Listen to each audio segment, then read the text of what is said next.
Hello there, and welcome to our coverage of the Netflix series, 100 Years of Solitude. I'm Steve Barnes from Sweet Child of Time and Introvoid, and I am here with a new bookworm lately. Let's bring her in from one of my stories. It's Lindsey Dunn. Ahoy there, Lindsey. Ahoy, Steve. What's with the new label? How am I new to anybody? What do you mean new? I didn't say new, did I? Yes, he said a new bookworm. Oh, yeah, because you picked up a new book recently. You picked up a book called 100 Years of Solitude, and you started getting into that thing. Oh, okay. So I've newly began a book. Yes. I mean, yeah, you're a librarian. You, for God's sake, we know.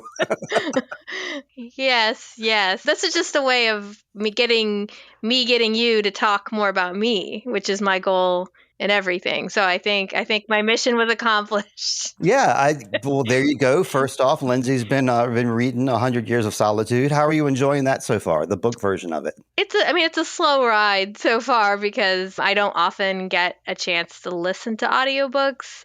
Oh, you're listening. Yeah, I got an audiobook copy because what I like about that is that it's easy to return, no late fees. Okay, sure. With me being, it's unclear how often I can get out to do things right now. So having an audiobook that once it's overdue, they're just going to pull it from my shelf and I'll just put it back on hold again. But it was interesting that I noticed that things in the book are in a different order than they are in the show. The show is definitely leaning into the chronological for the most part. There's still time jumps. There's still the fact that they began it sort of at the ending for Aureliano, or what we perceive would be the ending, that the fact that he's at a firing squad. It could be a moment for his death. Who knows? But the events that are in episode 1 kind of came later or more delayed than some of the newer stuff. So I found that interesting that the showrunners made a choice to put things in a different order than in the book. Yeah, I noticed that too, because I did my reread to read along with what we watched this week.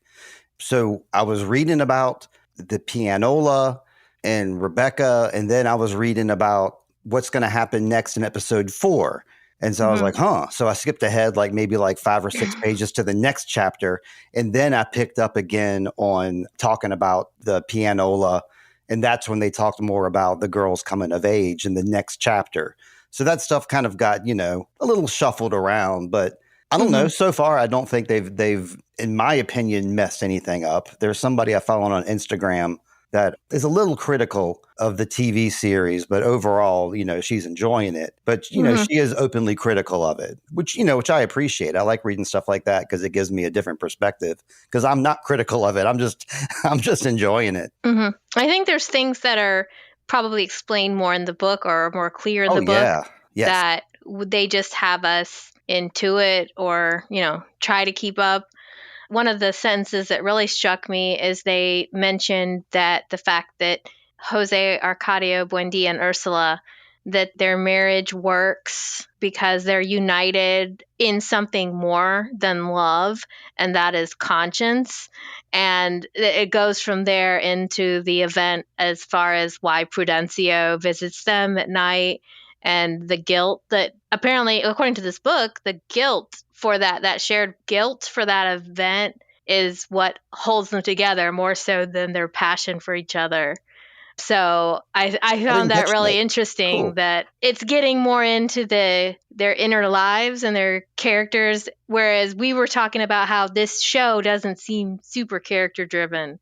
We're not really getting to know these characters deeply, but I think the book is allowing a little more for that, to know what they're thinking and feeling. Yeah, when I went back and watched this episode, I guess for the second time, I wrote down a bunch of questions that I had, which I'm going to go over during this podcast. Oh, a little billboard for you. Coming up in a special, Steve has questions. But then when I read the chapter, all the answers to my questions were pretty plainly spelled out in the book. So I'm going to go over what the answers that I came upon. And some of the questions I have are more esoteric. So there's not really an answer to them. But the ones that I had why is this happening? Who is this? Where did this come from? Why is this happening? I said that twice. Those are two of my questions, and they get answered. Mm-hmm.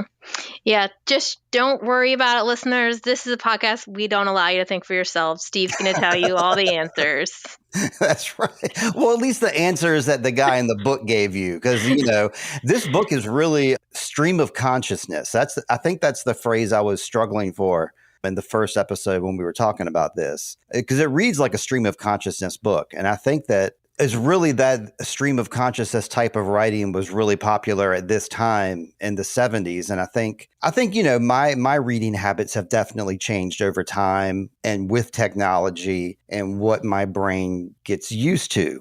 So I think at the time this came out in the 70s, people probably clung on to this, word to word a lot more so than you and I might be doing right now. Because I know I'm not as much of a detailed reader. It used to be when I was a teenager, I would read the same chapter over and over again and then go back to my favorite part and reread that. And I wouldn't go to the next chapter until I was fully satisfied, where I don't do that now. I just want to read a bunch of books now. So I keep going. And this type of book, you can really miss a lot by doing that because it is so stream of consciousness. And just like the show, time will continue happening. As the sentence you're reading progresses, all of a sudden you're a year in the future by the end of the sentence. It's just a really interesting way to take in a book. Yeah. I think we're ready to get into it. This has been kind of a long intro for us. I guess so. Last episode was very long too, because I had all that crap to say. We had promised we had sort of vowed to ourselves that we were going to keep this to an hour and a half, or is that right? An hour and a half. Yes. Right. Yeah, we got all of our raving fans and friends waiting for us at 10 p.m. So I don't know if we're going to make it. Have they written in? I'm talking about, the group that's waiting for us at 10 p.m. Oh, yes. They're looking at their watch are they going to make it in time? We'll see. But sure, yeah, this is episode 3 we're talking about. I should have said that at the beginning, but then I surprised myself when I messed up my very first words I spoke. This episode is called A Daguerreotype of God. And yeah, a new vocabulary word just dropped. And the funny thing is, Steve, that before we pressed record, I almost thought, wait, maybe we should come to an agreement about how we're going to pronounce that word. And then I thought, nah, because I figured I'd be the first one to say it. And you I was pleased to learn this word because when I typed it into my notes app, there's no red line under it. So I knew it was an actual word that exists. Yes. So I was yeah, I've never heard this word before. How were you going to pronounce it? Daguerreotype. Daguerreotype. I said how did I say it? Daguerreotype. I don't know. I think you added some letters in that weren't part of it, but I think it's part of my charm is I mispronounce everything, right? We wouldn't want to take away from what the fans like. But, daguerreotype may not be correct either. Sometimes I look up pronunciation, but I didn't do that today. So, let's define it. Go ahead. All right. Oh, we're defining it already? I think we should wait until we get to that part of the story. Okay. I was going to say, since it's the title of the episode, people probably what the heck does that even mean? But sure. Yeah. Let's plow ahead. Yeah, go for it. Okay. So this episode begins with a new character arriving via a donkey from afar. And it's not the Christ child. Although I thought that was interesting that the arrival was by donkey. I was like, oh, is this possible? Judeo-Christian symbolism happening, although this is magical realism and all that stuff. So it's not even written by a quote unquote Western author. It's a Latin American author. So she arrives by donkey, dirty, unkempt, and her name, we find out, is Rebeca. Well, that's what they name her, correct? Okay, yes, that's what they name her, but I was just going to, instead of just saying the girl, I thought we might go ahead and throw in the name that she is given.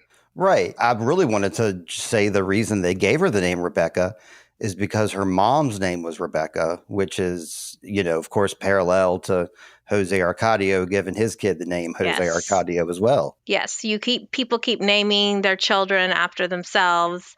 it's a little bit, you could think of it as, tradition, or you could think of it as narcissistic. So you could think of it as Ouroboros. That's how I think of it. Yes.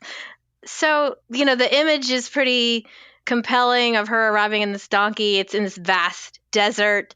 It's like she's coming out of nowhere, and they show her feet, which is interesting because later another character arrives and they kind of focus on what his feet look like and his boots. For different reasons, for completely different reasons. Yeah.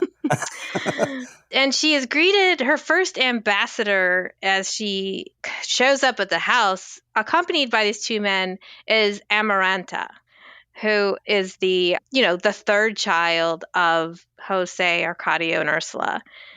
And they find out, through this letter, they say she's the child of a distant cousin.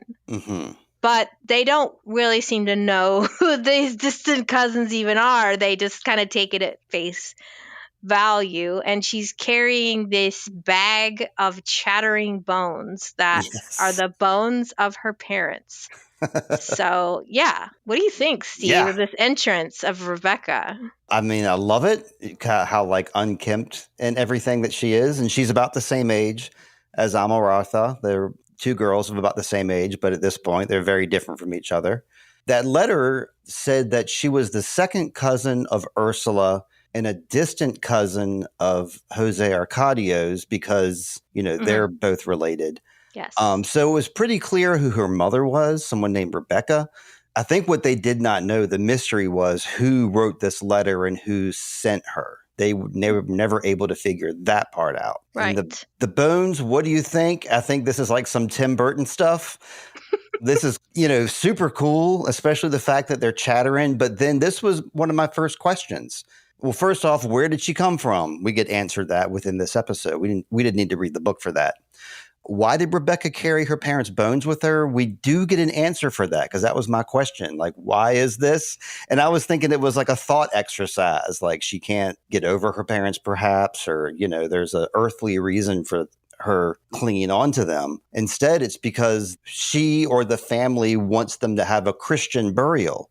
So they sent her with the hopes that once she got to the Arcadios, they would bury her family there. But there's no graveyards in Macondo at this point because nobody has died yet.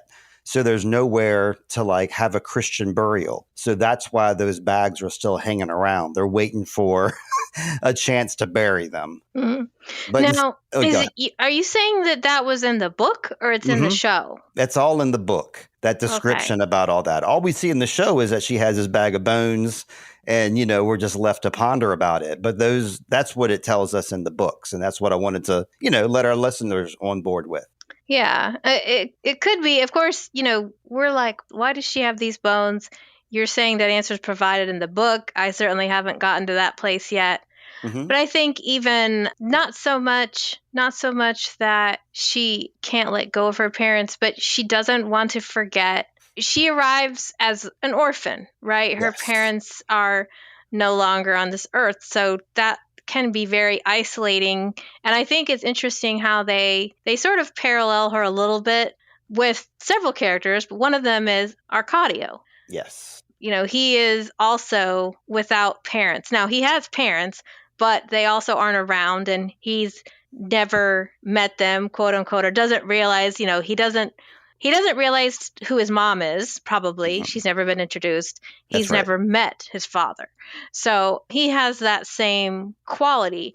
But, she maybe, you could also say, rather than she won't let go of them, she doesn't want to forget them. She doesn't want to forget her heritage and where she's come from, too. But I think there is something deeper about the bones, too, that... Oh, there must be. Has to do with the fact that this character is obviously, she obviously has an indigenous background as well. So that's something that, again, isn't said explicitly in the show. But it's, there's a lot of knowledge today that, when it comes to indigenous people in America, they've been in many ways like stripped of their heritage, and they've been forced to they were adopted into white Christian schools, and they were being taught to be good, to be white, basically. Like So I think that there's a message, a deeper message going on with that as well, which I don't think we need to, it could be something to think about more later, but can't say too much about it. Yeah. The bones will come up one more time, at least in our conversation here, but I'll let you continue with it with, I guess, the next progression. Yeah, so before we talk about this new character, I want us to just remember that who's already living in the house, because it's pretty full. So we've got Jose Arcadio, Buendia, and Ursula. They're our main couple that starts. Their 2 children, Aureliano and Amaranta, and Arcadio, the child of their missing firstborn, and Ursula's 2 traveling buddies, Katare and Visitacion. And several times in this episode, which is kind of funny, they kind of make a point of showing us like this whole group. So when they read the letter, everybody's crowded around reading this letter. You can see every face, every expression. That's right. So when that image popped up, I had to pause it and just write down, okay, this child is coming into this situation where there's already a lot of people, because you might be like, why would they just take in this random kid that they don't even remember, they don't even remember this person, because they say like, who, they say like, child of who.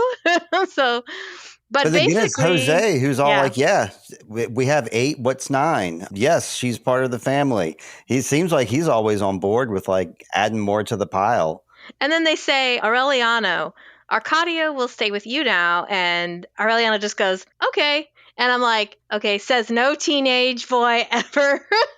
Well, I mean, we get a lot of glimpses of some goodness from this guy this entire episode. Like, we get like piles and piles of like reasons to like him. That's the first one. He's cool with his little brother. He likes him. He does. And I think, there's probably, he still misses his brother. And this is. Yeah. So obviously he's going to take care of this guy. But I thought it was kind of funny because, most of the time you would think someone goes, I don't want to share my room with anybody. But we're still in magical realism. No, because we do have a Martha, and she's not exactly on board with this. She has to share her room, and she's not exactly thrilled about it. Yeah, she has her own her own feelings about it. Yeah. So Rebeca for a while, does the electively mute thing, as well as electively, I'm not going to eat anything. Right. She won't eat food. Her presence in the house is distrusted by Amaranta and Arcadio, especially Amaranta. I think Arcadio just kind of goes along with what his other siblings seem to do. And they kind of consider her a freak. She's called a freak. At some point, she runs loose in the courtyard, and you hear these monkey noises at one point. That was a hilarious scene that had us laughing like every time. You know what I'm talking about? No. Oh, but I mean, it's around now when we're meeting Rebeca and seeing how she fits in with the family, and the narrator is telling us. And meanwhile, Rebeca is just like going, like they're trying to get her to eat, and she's like running away and like making all these like either monkey or chimpanzee noises, and there's this kazoo music happening, and it's like just chaos in the house, and she's causing it. That was a scene that struck out at me. Oh, I guess I didn't hear the monkey noises. I could hear the bones over there clacking, every 5 seconds. Clacking away, yeah. So Aureliano is kinder to his new distant cousin. So he's reading to her the names of the saints to try to just get any kind of reaction out of her.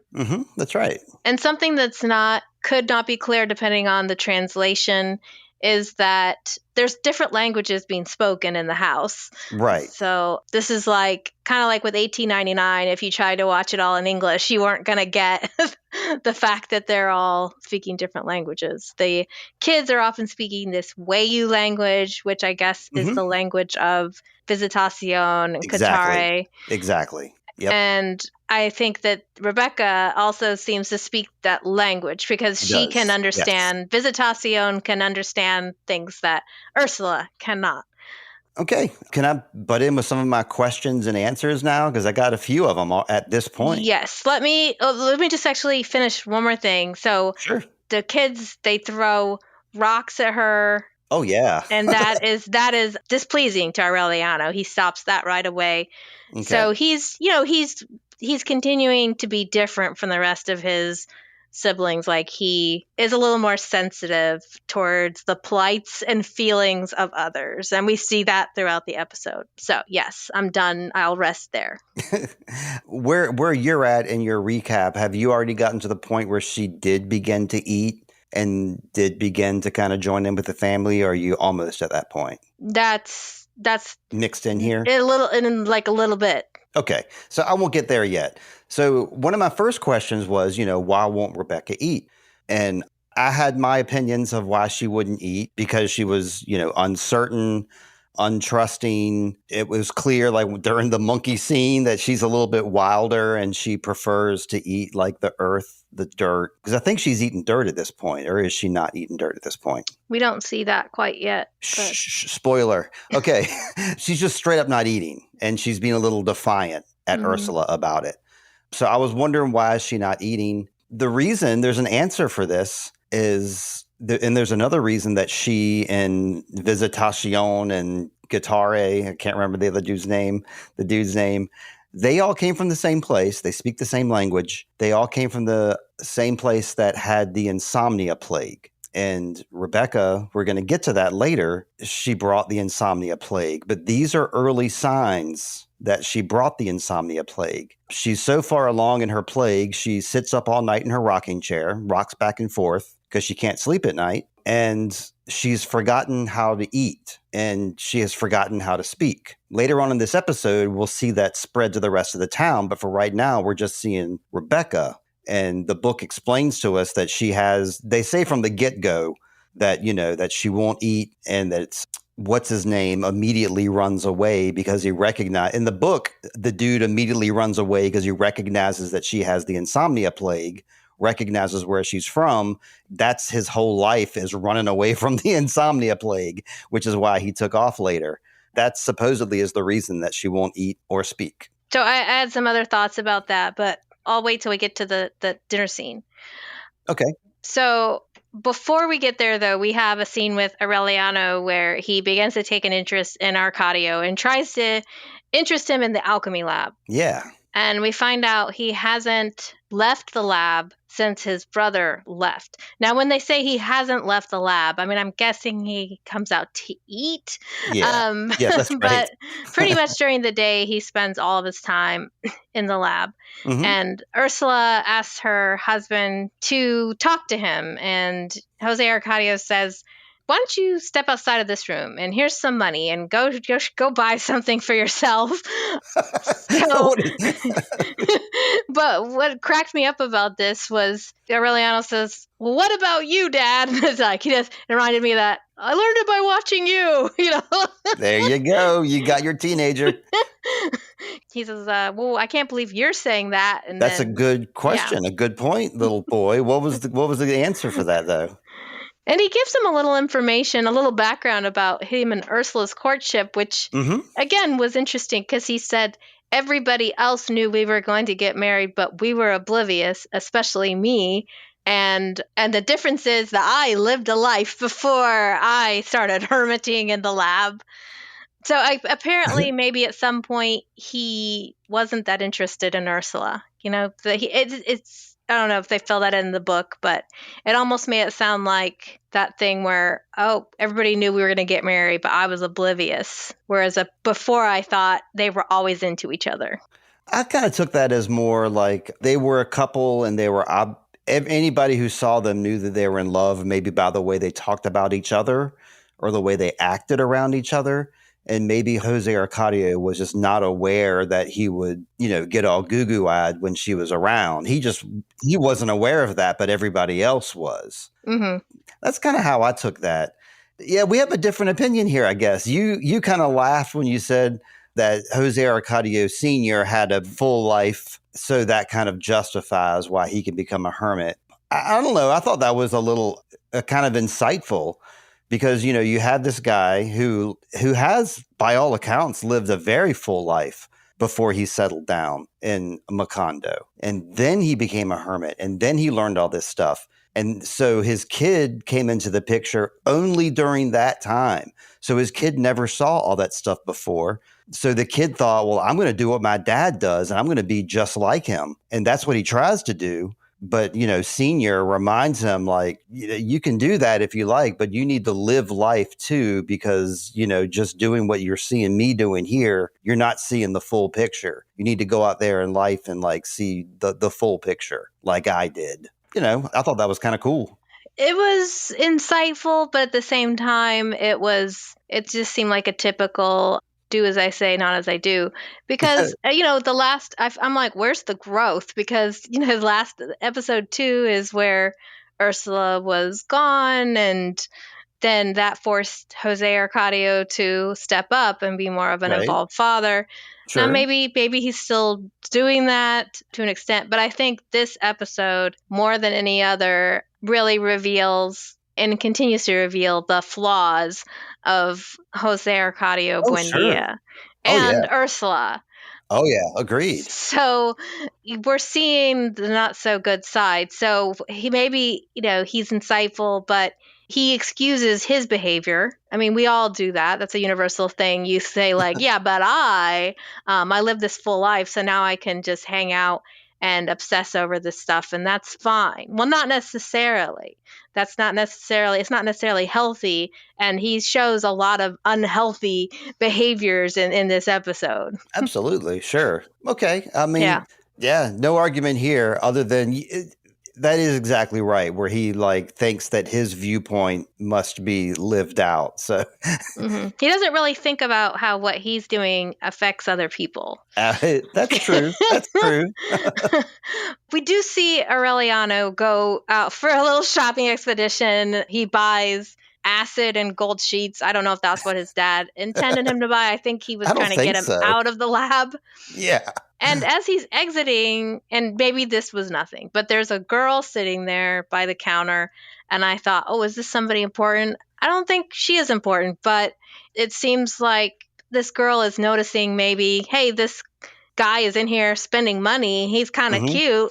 Exactly. And Aureliano he's out to lunch. Like he doesn't see, he's our dreamer. So he doesn't really take note of this girl at all, but she seems to notice him. I think you picked up exactly what you were supposed to pick up, because that's the exact same thing I picked up too. It's like he's not interested in anything other than being in his lab. Mm-hmm. So now we get to the fight over the dinner table. Now, I'm not, you actually brought up most of the important points, but I did think it was interesting that this fight occurred over a dish, which was yam soup. Oh, okay. I didn't catch any significance to that. Okay. What's up? Well, this is like courtesy. It's something I need to research more to look into, but I was, like I always do, Steve, I went shopping. Shopping, when I say shopping, I mean shopping for other people who are talking about this show to see what they had to say about it. And there's a teacher, there's a history teacher over on YouTube making these they're pretty short little episodes where he's kind of taking note of stuff. And he brings up that the yam soup is a dish that was brought over via colonialism. And he brings up the indigenous nature of Rebeca and that she doesn't want to eat the food of the colonizers. Wow. Which was really cool. I was like, that was really deep, that I'm digging it. Yeah, I like it. Yeah, that I'm not going to eat this food. I'm not going to take it in. And so, then we do see a little bit later that she is out. Amarantha discovers that she is eating dirt, which is a real thing called pica that people have heard of, where you eat dirt. You can eat paper clips. You can eat thumbtacks, things that are really bad for you. And it's considered a mental disorder, not just weird behavior. Right. But knowing that this yam soup is, because Ursula takes a lot of pride in this soup, and she says it's the best yam soup in all of Macondo or something. I can't remember what her qualifier is, but she talks. It's not even Macondo. It's the greatest soup in like an even larger area. Yeah, that's right. Right. That's great. I like that a lot, because the book goes to like I didn't pick up any of that from the book. I didn't catch the symbolism. And there's like 2 pages it goes on talking about Rebeca eating the dirt and like talking about like the earthiness and the nutrients of it, and how our bodies can't process it anymore, but like Rebeca still craves those like tribal earthy nutrients, and they really dig into like all the details about that. So I mean, that's a great parallel, that she wants to embrace that part of herself other than that that damn yam soup. Yeah. Okay, so she's eating the dirt, they discover it, and then they have this scene at the table where Ursula says, I just want you to be okay. Just eat one bite and I'll leave you alone, I promise. And she has a big old belch. Mm-hmm. Awakens her senses, and maybe. Awakens. Right. Now, you mentioned that this is related to the plague or the insomnia. Yeah, it doesn't seem like it is in the book. I mean, it doesn't seem like it follows the same structure in the show as it does in the book there. If that's what's in the book, then they just didn't really bring that out. That's not what's in the book. It's different in the book. Yeah, we're talking about how Ursula was like being really mean and how she's changed her demeanor a lot. In the book, they talk about how Rebeca won't eat and how she's a wild child. And Ursula is like beating her and like getting frustrated. And when she's at the dinner table and she won't eat the yam soup, this is even more symbolism for you that delves into the book that just went over Steve Barnes' head. But now that I think about it, it makes total sense. Ursula, instead of beating her like she usually does, Ursula then whips Rebeca. And after she whips Rebeca, that's when Rebeca turns around, eats the yam soup, says, thank you very much, and turns into a nice lady after she's whipped by Ursula, which sounds a lot like Ursula is symbolizing our colonialism here. Right. Yes. Yeah, it's like they're trying to make her into a nice little lady. Because Amarantha, she's all, Rebeca was so unkempt, and Amarantha was kempt, and she even says, look, why don't you wear your hair like her? Which is a big thing about like how people wear their hair. Like, why don't you wear a nice hairstyle like this person over here? Jeez, Lindsey, none of this stuff occurred to me until this record. So yeah, we're coming on some stuff that people already figured out 50 years ago, and now we're figuring it out.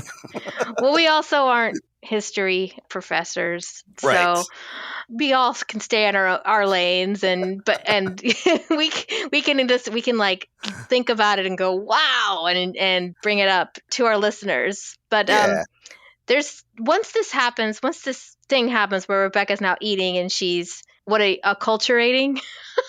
She's acculturating to the culture. Yeah. Awakens a slight amount of jealousy in Amarantha, but I don't think this doesn't seem to last. When I saw that, I was like, oh gosh, she's going to do something. Like there was one scene where she came out of bed and I thought, oh my gosh, she's going to do something to the little girl or whatever. But no, obviously later on you even see they get pretty close. But this is when they find out she's the bringer of the plague. Katari flees. And they all begin to experience insomnia. And at first they think, this is great. We can work all the time. We can be productive. And we even get to see Pilar. She's in the town getting her rooster candy sucker, and everything's so productive. But they're not sleeping, and the result, they say the word oblivion, but it's clear what they mean is memory loss. Yes, that's right. And they start labeling everything. And when I saw this, Steve, I started thinking of that movie Memento with Christopher Nolan, where sure, he tattoos himself with stuff to remember. They have stuff like God exists as one of the signs, so everybody remembers about God. One that says like urinating in the streets is nasty, don't do it, or something like that. It makes people uncomfortable. Don't urinate in the streets. That's right. But yeah, this is when the insomnia plague is starting to go around. And what was I going to say about that? You mentioned Pilar. She's only mentioned once during this whole chapter as well. And it's interesting when she's mentioned because it's kind of one of those stream of consciousness things. It's like if you blink as you're reading this chapter, you'll miss it. But they say that Pilar doesn't just have like that one Buendia child that's living at the Buendia house. She has other children with other men around town that she takes care of herself. In the book, it looks like in the show she does not. But in the book, that's, she's like a town mother to lots of people. She has lots of kids. And also at that scene that we see Pilar, and like you said, the girls are going around handing out the candy for free. They're not selling it. They're giving it out for free. And they specify that this is how the plague is spread to the town, because it starts in their household. They make all this candy and they give out the candy, and then it catches on to the town now. Oh, right, because she stuck her finger in it and was licking it. And I was like, what did she stick her finger in? I guess it was the candy as it was being made. But yeah, I did think that was weird that they were giving away the candy for free. And I thought that was your business, Pilar. Not Pilar, Ursula. So why are you giving it away for free? I guess, was it a special festival or? Yeah, there is a reason for that. Because Aureliano, he's been spending all his time in the workshop. He's been learning silver work. And he has been studying silver, just like his dad before him was obsessed with gold. Aureliano is obsessed with silver and becomes very rich from silversmithing. So rich that he is able to like support the family. His mother doesn't have to sell candy anymore. So she just makes candy for fun now and just gives it out to people. Okay. So all this memory loss and labeling makes people start acting like animals. Now, so this is what makes me, that does give me credence to this thing about Rebeca, because you could say, well, she's acting like a little bit like an animal. They can't remember who each other is, and they begin to forget their faults and their sins, which I think is really interesting. Is that not just they forget each other, but we see like Jose Arcadio Buendia, he hears from Prudencio again, but then it kind of fogs over. Like he's forgetting that memory, and in some ways you'd be like, good, my guilt is erased, but then it's also so are the lessons, and so are the things that you learned from that. And getting severanced. Yeah. Oh yeah. Well, this gives credence to like, something that you're a person who believes in, and I sometimes do as well, is naps during the daytime. It recharges your battery. Going to sleep is like what recharges your energy and what recharges your battery and resets your mental state, so that when you don't get any sleep, you don't get that recharge. Your battery runs low. And, like when your computer battery runs low or your phone runs low, things start acting wonky. And it's the same with people. I have been in the past, not anymore. I'm medicated for it, but I was an insomnia sufferer. And insomnia is potentially terrible. It definitely changed my life, because after you go for like a couple of days without sleep, your brain does this trick on you where your brain should be sending your body signals to go to sleep. Because that's what your body is supposed to do. But instead, with insomnia, your brain is just keeping you awake. And by keeping you awake, it's sending you like jolts of energy, jolts of, whatever you want to call it. But it's, it's a scientific actual thing where it sends you signals to your brain that makes you more susceptible to make connections with things, makes you more susceptible to like existential thinking. And, there's, from experience in myself, there's something to be said for that, because it's like your brain like wants to obtain more knowledge, and it's not letting you go to sleep. And it almost feels like at some point your brain is saying like, you're almost there, just a little bit more and you'll be there. And it eventually will drive you crazy. I mean, you need your sleep. So like these townspeople are going through that. And I think, this book is kind of cool that it brings it up in this way. And it's kind of like like a cautionary tale for insomnia. Like if you don't get your sleep, your whole town's going to go nuts. Yeah. Now, you weren't at the watch along last week, Steve. I was not. This makes me think, it has nothing to do with sleep. One of the episodes we watched was about a woman that, she hears this signal at a person's house, and she comes, and there's this guy acting very odd, and she knows all this stuff about this guy, and it's like a person who's going from like a machine. It ends up being an AI thing, right? So she was talking about how AI can generate and grow and become more aware. And she was saying like this, it goes in this order. And you're like, well, what's going on here? It's very odd. But then at the end, you find out that she has a parent with Alzheimer's. So this is making me think of that. So I thought that was interesting, as I've got a mom with dementia, and they were like, the result of this plague or the lack of sleep is that people began to forget things. And they weren't able, the way they do it is they started labeling things, and to try to prompt yourself, because it kind of does that, a little bit of that work for you that your brain will do, like, oh, if I'm going to cook, I need to follow these steps. And you kind of intuitively know what to do when you are going to make a piece of toast, for instance. But for people with dementia, they kind of like, they don't remember how those connections in the brain are now like breaking down. So they can't remember things. And it was just interesting that people thought we're going to be so productive and we're going to get so much done. And the result is actually like the complete opposite of what you were trying to do. Is you can't do anything, and you become like a zombie almost.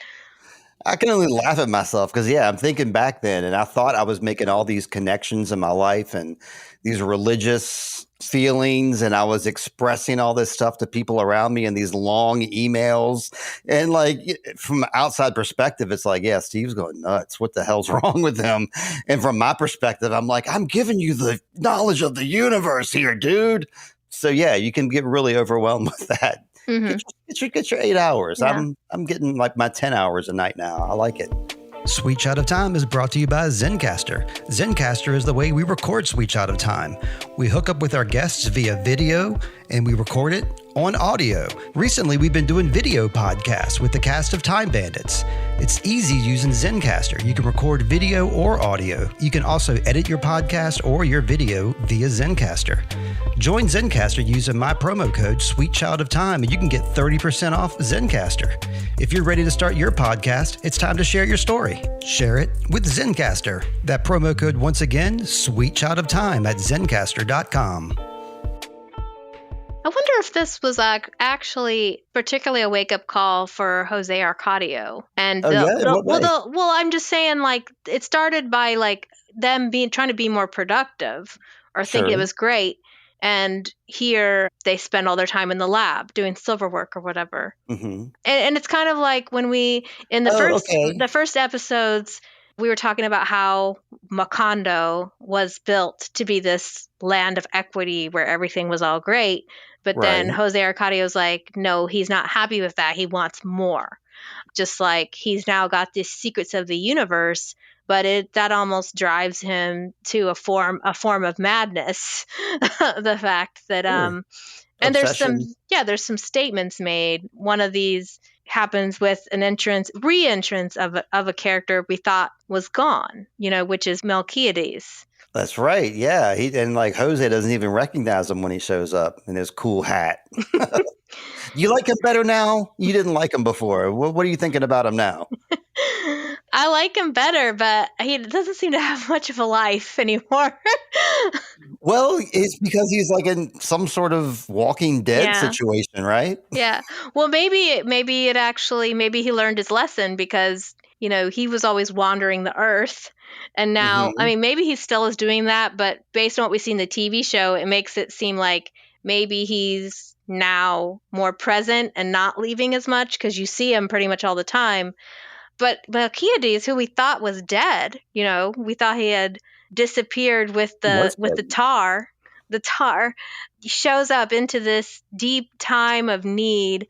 Yes. And it says that he was unable to bear the solitude. His soul was unable to bear the solitude. And of course, that's our title. Hey, Leonardo DiCaprio, point that Once Upon a Time in Hollywood. Yeah. So, yeah, I thought this part was really cool, like visually, that he comes into town and just gives everybody a potion to stop the plague. What gave him this ability, Steve? I think it has something to, well, he's the one who has shown Jose Arcadio like all these secrets about gold making, silversmithing, everything that Jose knows, he indirectly learned from this guy. So he was probably aware that this was going to happen somehow. Because, yeah, they do indicate in both the book and the show, we didn't think he was dead. He was dead. Like, that dude that told us he was dead was right. And he just didn't like being lonely and dead. So he decided to be alive again. I like this a lot. It made me laugh immediately because there's a podcast I listen to called Comedy Bang Bang. And there's a guy on there named Mike Hanford, who's a comedian. He comes on and imitates John Lennon. And that's his whole shtick is he's like, I'm John Lennon. I'm alive. I decided not to be dead anymore. So now I'm alive. And I got my guitar with me. I just love it. And that's kind of like how they explain our friend here, too. It's like, I just decided not to be dead. It was lonely. I wanted to be in the Buendia's household and with all you people and not be lonely anymore. You mean he wasn't maybe mostly dead? Or... Doesn't seem that way. Or figuratively dead? You think he was really dead? That's what they indicate. I mean, maybe authors like write things in kind of facetious ways to make us think one way or another. I mean, that's what he said, is that he was dead and that he came back. And I think that just could be like, we're talking about magical realism here. Mm-hmm. So, it could just be that he lost his will to live at some point. And then was just like so lonely and old that he was like, I'm going to go live with them again. So, yeah, I don't think he was actually dead, buried, clawed his way out of a coffin and then came there. It's all metaphorical. It's all magical. But the thing that I don't like, and I noticed this immediately, was the way that he would go around town. People were standing up on their feet and he would put the smelling salts on their nose. And then everybody would gently like fall to the ground. I think a better way to do that might have been like he would go around town. He would first say to the person, here, sit down. Okay, now I'll give this to you. But instead he would I'm surprised there was no broken bones. Well, he did do that for his buddy, Jose Arcadio Buendia, because he says siéntate. That means sit down. So he said it to him because Jose Arcadio says... everybody else then. He says, why? And then he just gives him the stuff and then he falls down. We wouldn't have these cool, dreamy images. That's the reason, I guess, is that he did it that way. He gives everybody one sniff except for... the last person, which is Rebeca. He has to give her 2 sniffs. I don't know if you noticed that. I did. That young lady hasn't slept in a long time, so he needed to double dose her, I guess. It reminded me of what Little Richard said about Jimi Hendrix, because he said that Jimi Hendrix was so weird that when he took acid, he just became normal. So then he had to take twice as much acid so then he could be weird again. So that's Rebeca for you. Mm-hmm. So somewhere in here, too, is when Melquiades, I think I put it right here, so it must have happened after he puts everybody, makes everybody go to sleep. He goes into maybe Jose Arcadio's workshop and draws the Ouroboros symbol. That's right. The one that we keep seeing. So, yeah, that was, I don't know what that signified, because to me, the Ouroboros is not, I know what it signifies, but I mean, in the context of this show and the fact that he does it right at this moment, indicates maybe not a good thing, that, okay, I've helped you, I've healed you of this plague, but from here on out, things are going to get worse. Things are going to continue. I don't know. Yeah. I think by the end of this episode, we're about 30 years into our story. So we're at about like our 33-year cycle, we might say, with Dark. So perhaps this, the Ouroboros is like the 100% point. Maybe he started drawing the Ouroboros because he's like, yeah, right now we're at the 33-point mark. So I better start drawing this Ouroboros so it can symbolize that, things are going to come back around again. I can only guess. Yeah. I mean, I only took it as cool points, like just, oh, cool, he's drawing it now. That's what I took from it. Yeah. I mean, it's a cool image, and there's the great music is happening at the same time, of course. This is wonderful. I know you like the music. And I got to point out too, from this point on, I don't know if this is true in the show or not, but in the book, from this point on, Melaquale's dude is from this point on in the workshop with Aureliano, just like he was in the workshop with Jose Arcadio in the past. Now he's hanging out with our boy. In the book, anyway. You said he's hanging out with Aureliano? Yeah, the silversmith kid who turns into Mustache Man, our young, nice boy. That's interesting because he actually says at one point in the episode, "You can be my assistant," to Arcadio. So that was like to bring him into the fold and make him feel like he's part of the family. I see. Because he always sensed that Arcadio was like lonely and needed to be more lovingly fostered than he was being. Mm-hmm. So yeah, that's probably true that they do this as a transition. Who knows? Maybe we won't get another Ouroboros because they just use the same one. But he'll turn the page around like you got this Ouroboros, and then we have this time jump to I don't know, 33 years, and we have new characters. Not new characters, new actors playing the characters, just like on Dark. Now, I don't think they did quite as good of a job matching the actors as they did in Dark. Some of them are pretty good. I thought the kids I could see, Right. But Ursula and Jose Arcadio. Jose Arcadio got all of a sudden much shorter. Yeah, that's right. Much shorter. And if you noticed in this episode, anytime they showed him the younger, longer haired Jose Arcadio when he was younger, anytime they show him, he was trying to stick out his belly throughout this episode. When you see him in profile, after I watched it for the third time, I was noticing how he was sticking his belly out, even though he doesn't have a belly. He's a very well fit actor. But I think that the director was telling him to do that, to be try to look fatter so that when you're older, it makes more sense. Mm-hmm. Yes. So with a transition here, we got to transition to new actors playing our characters, and we're going to transition to Steve driving our episode here. Okay, sure. With the entrance of our daguerreotype, yes. Well, we had talked before about trying to get, different guests on the show with James and myself, because I had good luck with Time Bandits. James and myself been trying to talk to some of the Wheel of Time people. I've been reaching out to some of them. So I thought, I'm going to go on Instagram and check out, some of these folks from this show, follow some of them, see what they're up to. Only 3 of them that I could find have, well kept up Instagram accounts. And that is the actress that plays adult Rebeca, the actress that plays Pilar, and the actor that plays the mustached Aureliano. All 3 of them are very popular Colombian models. Pilar and Rebeca are both world-class models, and especially Rebeca. That's why I'm bringing this up. She's played by model Akira is what her name is. She goes by just one title, and she's a global supermodel. She had her career debut in Vogue editorial, and she's been in Harper's Bazaar, Elle, Paper Magazine, Marie Claire. And she is also an artist. She paints, she studies literature, she writes poetry, she writes children's stories, and she decided to act in this show. This is not her debut acting, but this is one of her more well-publicized roles. And because this is a classic character in literature that she was excited to play. So wanted to shout out Akira there. There's a lot of information about her when I did some research. There's so much about her.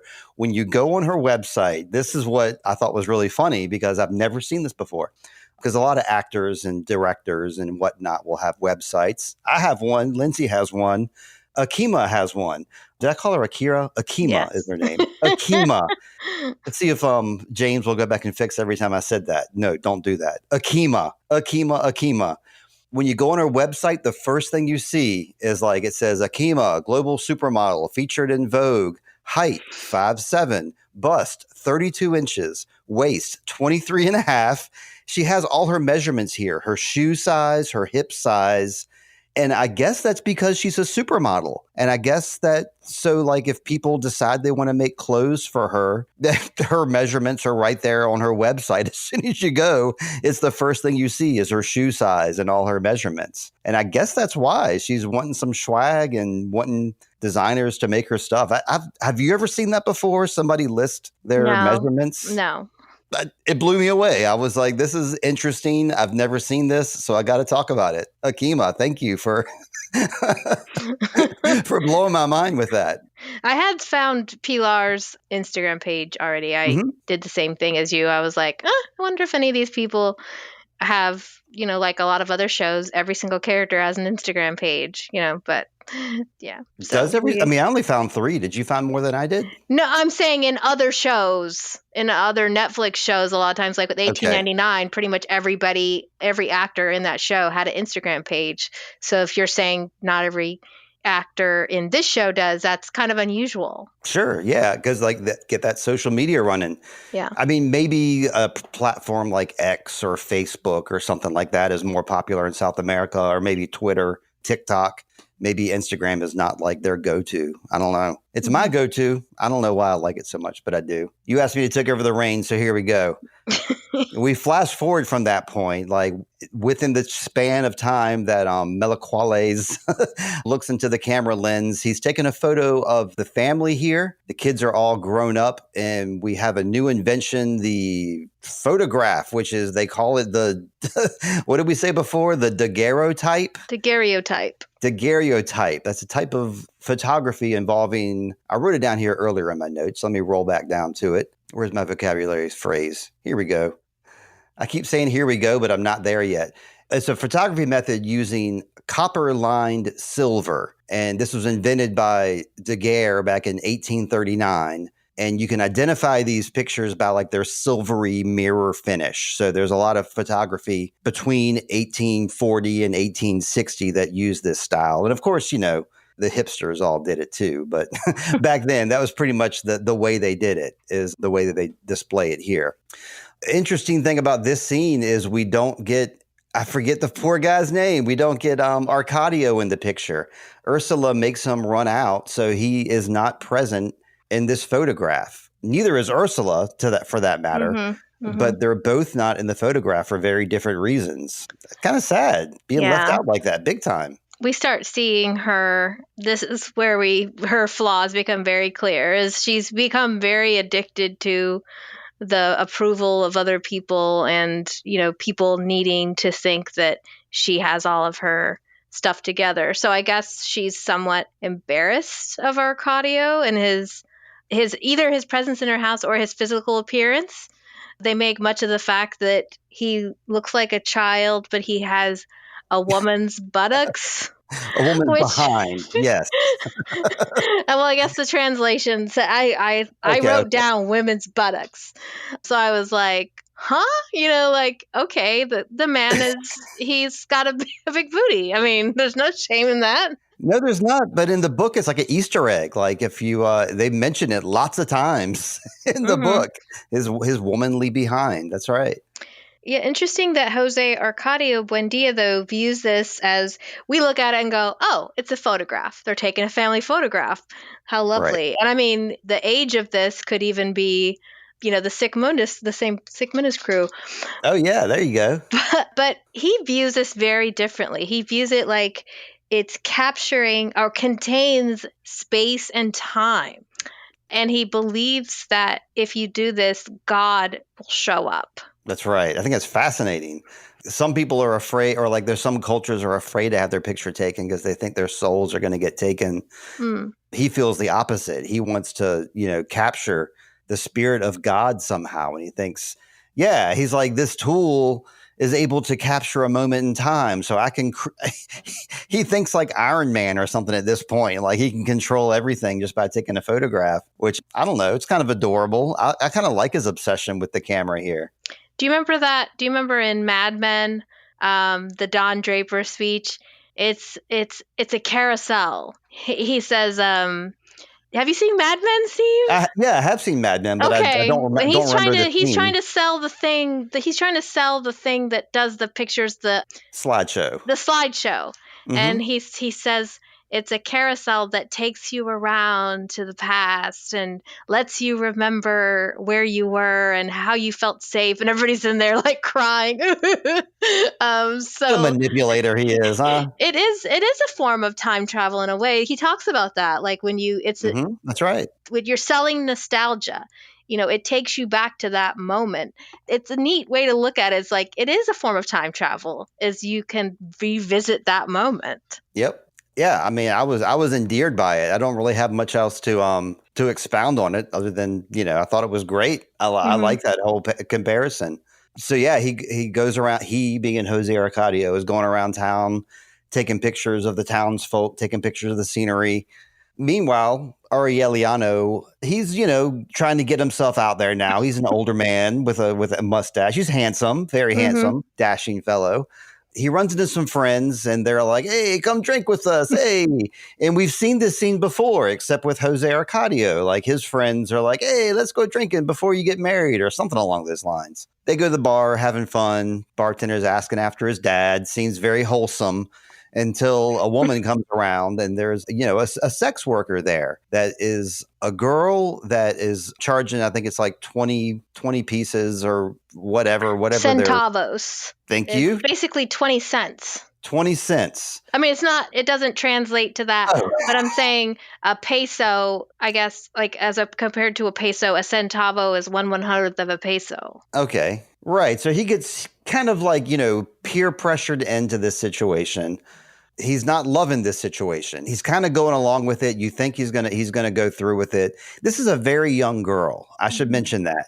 And it mentions clearly in the book that she is very young, prepubescent. And he doesn't like, it seems like he's going to go through with it. He does not. In fact, he pays her some more. And she indicates that she is in debt. She has to sleep with 70 men every night for 10 years in order to pay off the debt because she just had an accident worth a candle and she inadvertently burned a house down, which killed her parents tragically. But then her grandmother blamed her and is like, yeah, you got to sleep with 70 men a night for 10 years to make up for that. It's awful. I did the math. It comes out to 25,550 men, unless it's the same 70 guys every night, which I think it's probably the same 70 guys every night. He leaves her. In the book, he becomes obsessed with her. In this case, I don't think he becomes obsessed with her, but we learn that he's a virgin at this point, which I guess is kind of an important point. We've already known this, that he doesn't have any interest in women and just wants science talk.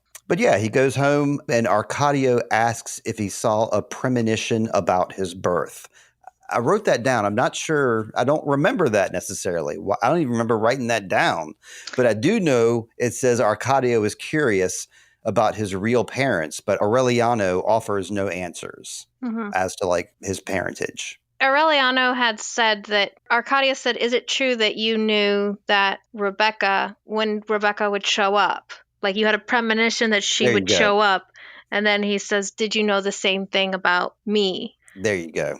And this is when we get our second beautiful quote, I feel, of this episode. Yeah, what is that? He says, this is Aureliano, says, we are all alone in the world. I don't have it written down exactly, but he basically says, we are all alone in the world, and knowing your parents or knowing who your parents are won't help that. Sure. Okay. Well, I mean, I guess that's like kind of trying to reassure Arcadio in his sadness, I suppose. I don't know if it was reassuring, honestly, but no. I think we're seeing there's a little bit of a well of sadness in Aureliano, and he perhaps inadvertently passes that on to Arcadio. But this scene with her name was Arendira or Rerendia.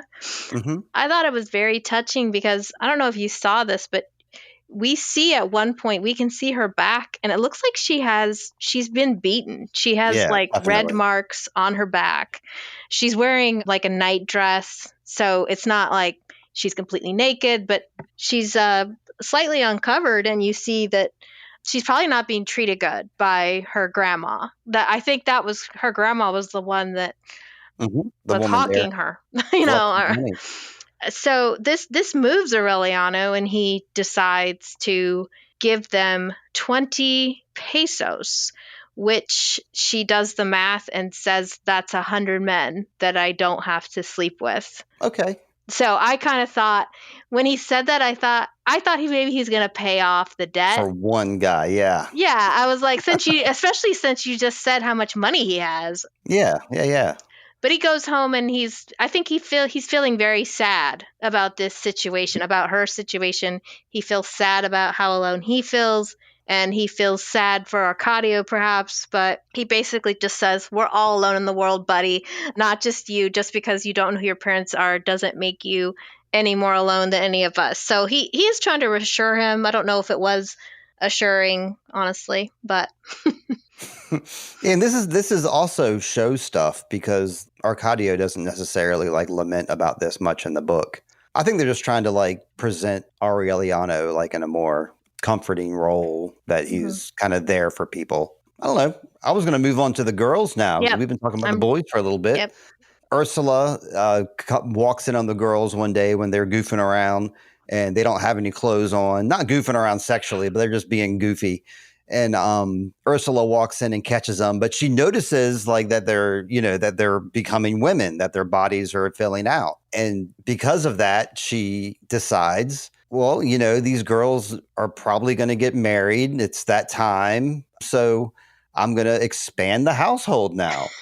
And I was like kind of taken aback by that, because I was like, you don't need to go so overboard, lady. But the reason she does is she wants to keep them in her house. She doesn't want to give them and their future husbands any reason to move out. So she's kind of building the house and making it more like adding extra living rooms. So it's like if Rebeca gets married, she can have this living room and this kitchen and this house. And then if Armana gets married, she can have this living room. And the house is crazy. And I love these scenes where like there's like lots of like sweeping camera work, and there's lots of like background stuff that gets missed. And one thing that I was talking with Heather about, my wife, before you and I started talking, is because Heather and I were having our practice session and we were talking about the show. And this is something Heather missed, but it happened in the background during this scene while they're building things. You can see Rebecca's parents' bones are shuffling around. Yes. And then you see a worker take the bones and like shove them into a hole in like the side of the wall, kind of implying that they're going to like hole up the bones of Rebecca's parents inside the wall of the house. We don't see any resolution to that, but that's what we actually see, is the bones shimmying around and then get picked up by the worker and tossed in a hole in the wall. Did you catch that? And what did you make of that? Well, I saw the bones were still clacking away. And I remember a guy picking them up, but I wasn't clear what he was doing with them. But, thinking about our conversation about colonialism and Ursula's need to put on these appearances and to have a dining room table for 12 people. She's got a lot of pride in her things and her family. So it probably makes sense that she would like to sort of pretend that Rebeca doesn't have that heritage. Tuck it away, sweep it under the rug, so to speak. Mm-hmm. That makes a lot of sense. Yeah, I'm feeling more for Rebecca's like for her lineage now, like in her path. It's like it's been revealed during this podcast to me. So this is interesting. One point I wanted to make. I know we're running short on time, but one point I want to make is that I thought it was interesting that the narrator makes much of the fact that Rebeca is considered like the pretty one and Amarantha is kind of plain. And I was like, is she supposed to be plain? Because I think she is very pretty and they're both pretty, so it almost reminded me of like Leah and Rachel in the Bible, and like Jacob, he loved Rachel, but he had to marry Leah, and then he got to marry Rachel after. But it's like, is she supposed to be plain? Because she's gorgeous. They should have cast a more visibly plain actress in her place, because it was very confusing too. I was like, I actually think she's more attractive than the model Akima. I'm sorry, but it doesn't make sense. That. Akima might be listening. Oh, that's right. I'm Akima. You said thank you, Akima. You're gorgeous. I saw your measurements. I'm making you some size 6 shoes. Okay. I'm going to get back on track. Ursula is, she wants to introduce the girls to the town. She's like, we're going to have a big party And I'm not going to invite any other pretty girls from town. Absolutely not. Because I only want, some prospective young men in here. So she buys a bunch of like extravagant stuff from outside of Macondo.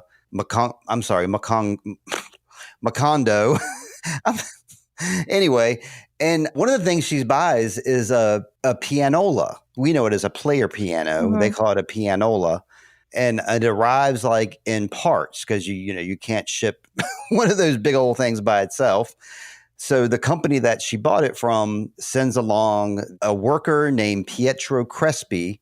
He's going to deliver the pianola. He's going to spend some time putting it together and assembling it for them. And he is going to teach the girls how to dance. And, that's part of the deal. When you buy a pianola, you get Pietro to come and, show you the ropes and show you how it goes. Yeah. What did you have to say about our fella here? I mean, it was fun. It was a fun part of the show that this Pietro shows up. But the other sort of a funny thing is that he shows up and it says he's speaking Italian. But Ursula knows how to talk to him. Like, she understands him. But that must be the magical realism again. We can just use that to excuse anything. She's a brilliant woman. She multilingual. He says that this is going to take me about a week. I didn't understand that. But yeah, he's putting this piano together. In the book, it was months. Mm-hmm. so a week is not bad compared to the book. And the girls are immediately taken with this redheaded boy. Oh, sure. Yeah. He's there to do his job. He's not there to like flirt and stuff. And he seems like a pretty straight-laced dude. He's not being too crazy. He's very handsome. Got those cool shoes you talked about. He's the one with the shoes that arrived in town. I think he's got his name on his shoes in cursive, which is a cool move. But Ursula wants to make sure that she keeps an eye on the girls because she doesn't want one of the girls to fall in love with this Italian guy because he's just a passer-through. She wants the girls to marry somebody from town so they'll stay in Macondo. Whereas, like, if somebody falls in love with this guy, he might sweep somebody away. Jose Arcadio is all about this pianola. When it gets introduced to it, first he believes that he's convinced that God is inside the piano. And I think a lot of people would probably argue in his favor. People say that music comes from within and comes from a spiritual place. And I kind of got that image when he opened up the piano and was peering inside, in awe and wonder. It's and then he takes a picture of the pianola as it's playing. And they don't say this in the show, but in the book, the reason he does that is because he thinks that there's an invisible person playing the piano. And he thinks that if he takes a picture, that he'll catch the image of that invisible person as they're playing the piano. So he's just, in love with this thing as much as the girls are in love with Crespi. Yeah. My patience is running out with this guy at this point, What guy? Jose Arcadio Buendia. Okay. I didn't know if you meant Crespi or Jose. I wasn't sure. No, Crespi did his job. He came in. He was good at it. He was good at his job. He spent a week putting it together. Okay. And Jose Arcadio and his stupidity and inability to draw boundaries. You mean his natural curiosity and his wonder? Takes the piano, takes that beautiful instrument that Ursula must have spent a lot of money on. Mind. And completely tears it apart as if it's a car. Yep. And then, she tells him, you better put this thing back together, buddy. And he does, but it's awful. It's all out of tune. It's not making beautiful music anymore, Steve. I think it's funny how everybody pretends that it's okay, though. They go along and dance to it anyway. It's like you go to a show, you go to a bar, and there's a terrible band playing, and everybody's cheering anyway. Yay, good job, guys. That's kind of what this reminded me of. When Ursula she mentions, she says you can dance with them or whatever, but no touching. And she's back to the chastity belt again, Steve. I mean, she says something about the girls' virtue. Yes, that's right. And, it's interesting that with Jose Arcadio the First, when she enters his room, sees him naked, and goes, oh my gosh, he's humongous.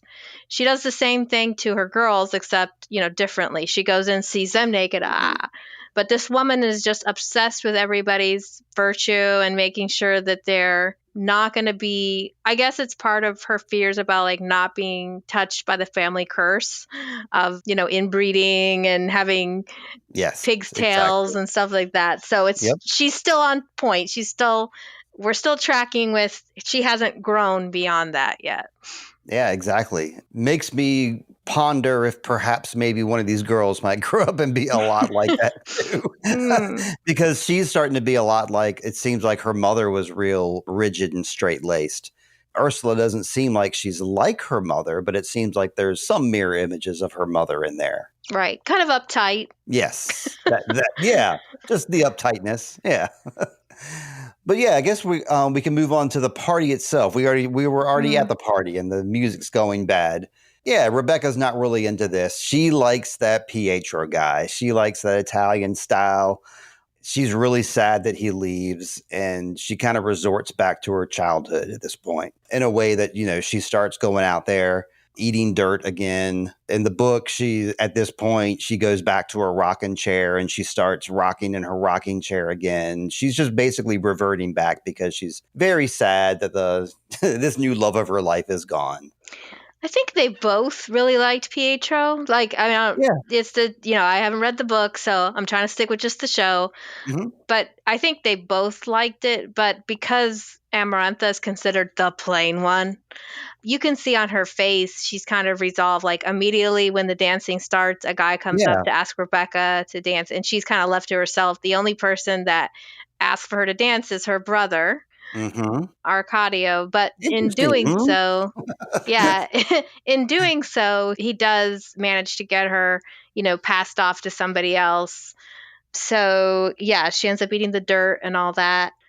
Before we get to the end, I wanted to bring up that Ursula makes this speech, right? Oh, yeah. It was a pretty nice speech, too, as a matter of fact. It was a pretty good speech. She's sort of saying there's an element of gratitude to this, 30 years ago.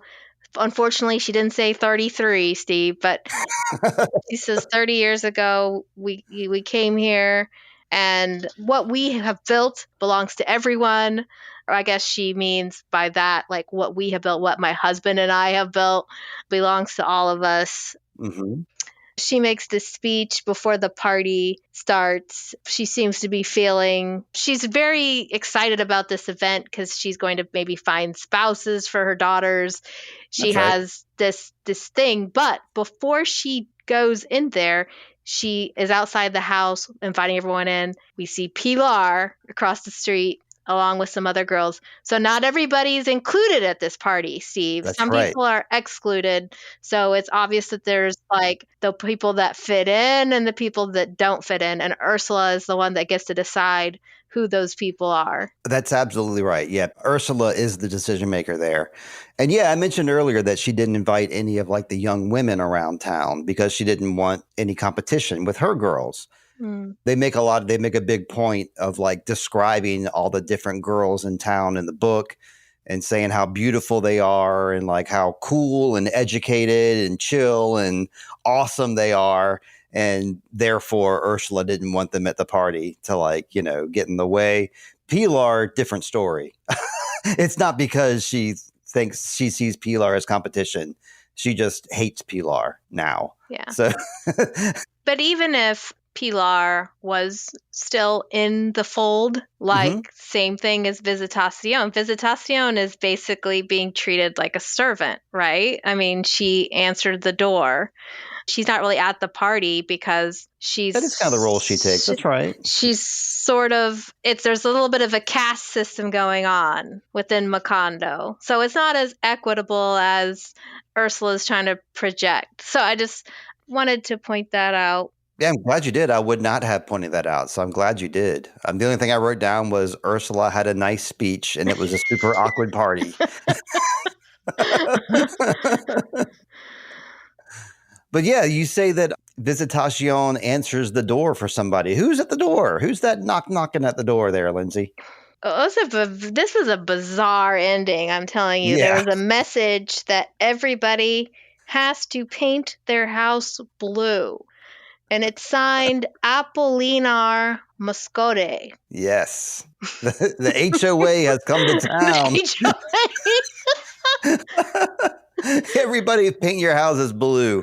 That's where they leave us. Like that, everybody's looking at this new letter that just got handed to everybody, and that's what it says: paint your houses blue. And that is where we end our episode, right? And don't we cut to credits exactly at that point? We cut to credits. It's like who the it doesn't say this, but it's almost like who the beep is Apolinar Moscote. That's how the episode ends. So they're cliffhangering it up for us. But yeah. But this announcement isn't well received. I'm guessing it's not going to be well received. Oh no, yeah, this is not what Macondo is about. It's not about telling you what to do and what color to paint your house. It's about everybody being equal, and and not everybody being equal as in we're all going to paint our houses blue. Everybody being equal as in we all have a say. We all, have equal homes and equal situations here. Really, the only thing I wanted to go back on that I missed in my notes here, because I knew this would be a longer episode than normal, when I'm totally okay with that, because I really enjoyed this conversation. I wanted to go back on our pianola fella, Pietro Crispi. Okay. As you were saying, it seemed like, he kind of had equal affection for all three women of the household, because when he leaves the house, he, gives them all three of them a greeting, a departure goodbye. If you notice, though, he gives Rebeca, he actually has his mouth on her hand when he kisses her and tells her goodbye. And then he does the air hand kiss to both the mom and to Amartha. How do you say her name? Amarantha or Amarantha. Amarantha. I like that. Yeah, I got the sense that maybe Jose Arcadio was correct. Maybe Pietro enjoys the company of men instead. Might explain his nature, his love for his shoes. I don't know. But it doesn't seem that way to me. It seems like that, he kind of had maybe a little bit of eyes for Rebeca. Nothing crazy, nothing over the top that makes me put my stamp on that or anything like that. But it just, seems like there was just a slightest bit more of interest there in her than with the other two women. I didn't see at all that he actually kissed her hand. I thought everybody got an air kiss. So I'll have to go back and watch that because Yeah, please do. Yeah, I like being proven wrong if I'm wrong, but I'm pretty sure that I'm right, that he gives her more of or at least her hand is much closer to his mouth than the other two. Because I did wonder if Jose Arcadio was onto something, if he was correct or not. At first I was just like, well, it's a very handsome man. And he does seem to when he sees them, he comes to sort of an attention. So it looked like to me there was interest in the fact that, there's these two girls in the house. But on the other hand, it could be well, this is completely normal. This is what always happens. The mom's ordering the pianola because they want to marry off their daughter. So of course, there are going to be these two girls here. I guess I had one more point, too, I wanted to bring up about Rebeca's eating dirt. We did talk about that a bit. But one clever thing that Jose Arcadio did, this is a smart dad move, total dad move, is when they wanted her to eat when she was younger and she wouldn't. She would just go out and eat dirt. He would sneak food into the soil that she was eating so that she would get some food in there too when she would eat his dirt, which is something that I did with Caleb, my son. He didn't want to eat anything other than chicken nuggets and pizza. So the sauce I made for his pizza always had fresh carrots and spinach, chopped up in the sauce. So it didn't seem like there was vegetables in there, but they were there. Yeah, I know I didn't say much about that scene, but it is an interesting scene when she goes and they say something like there's only one man that was worthy of this demonstration, which is Pietro. So she's she goes out and she eats dirt. She's she really likes this Pietro guy and this is how she expresses it. So it's a powerful scene. I don't know if I have anything particularly clever to say about it. There probably is more, symbolism in there with especially if we bring in her heritage and, things about the indigenous experience but I guess I don't have enough analytical juice at this moment to even try to get at that. No, you're talking nuts, because we talked about it multiple times. I think we did an excellent job of discussing that. And the only thing that I failed to mention was like this image is straight out of Yellow Jackets too, because there's a character in Yellow Jackets that, from the very beginning of season 1 does this exact same thing, becomes primal, goes out and eats dirt, and it's like the exact same nighttime moonlit shot image, of like a beautiful, woman shoving handfuls of dirt into her mouth. Exact same image. Oh, I will say Arcadio, who's this kind of, he's made a little bit into a buffoon in this episode. They talk about him having woman's buttocks, that he has like the appearance of a child, all this stuff. He has some reserves, and I was impressed at the fact that when nobody asked his sister to dance, he goes and he's there for her. He supports her. He asks her to dance. He's not a mean brother. He looks after her. Maybe maybe some of Aureliano's protective stuff has rubbed off on him. I like these two boys at this point. The older Jose Arcadio, who's like Arcadio's actual dad, I didn't have the same liking for him that I have for these two boys. So yeah, they're very sweet, very well-intentioned guys. And from one very sweet, well-intentioned guy to a very sweet, well-intentioned woman, I guess we should probably wrap it up. Did you have any last-minute thoughts, Lindsey? No, I don't have any last-minute thoughts. I do think I liked this episode better of anything so far. So I knew it. This one's pretty good, and I'm looking forward to more. I will say that for outside of this, I did publish my best films of 2024 list. If you want to check that out, you can look for oneofmystories.com. That's the number oneofmystories.com. And I don't have any special plans coming up yet other than continuing to do these recaps with Steve, but the future is open wide. So yes. Yeah, I read that top 10 list of Lindsey's and I enjoyed it a lot. Didn't necessarily agree with it. And I also have only seen like 4 movies from it. So I have some more movie viewing to do. Maybe we can do like we did last year. Like you said this before. I would love to do that. Watch all of your movies, all 10 of them, and then talk about it. We'll see. But for today, we're going to talk about 100 Years of Solitude next week. So yeah, my parting words are the same usual ones. Check us out, Introvoid, and check out Lindsey Dunn on Spotify. And keep checking us out. sweetchildoftime.com, sweetchildoftimepod@gmail.com is the email site. And I hope Lindsey and all the listeners always find water and shade in size 6 shoes. Bye. Bye, everybody.